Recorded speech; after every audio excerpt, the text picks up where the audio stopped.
35 i-multiply sa 999. May mas mabilis dyan mga palalabs ko. May technique para dyan.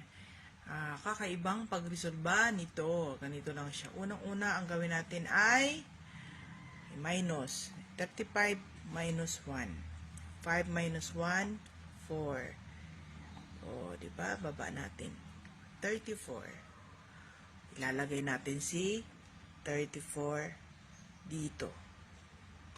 Yan, si 34. Depende tapos, mga palalabs ko. And then, minus natin. 999 minus 34.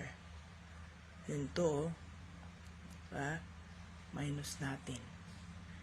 O, diba? 9 minus 4, 5. 9 minus 3, 6. Baba mo 9. 965. Isusulat natin. Itatabi siya natin dito. 965. Mga nasagot. Yan ang sagot niya. 34,965. Diba? Thank you mga palalabs ko. God bless sa ating lahat.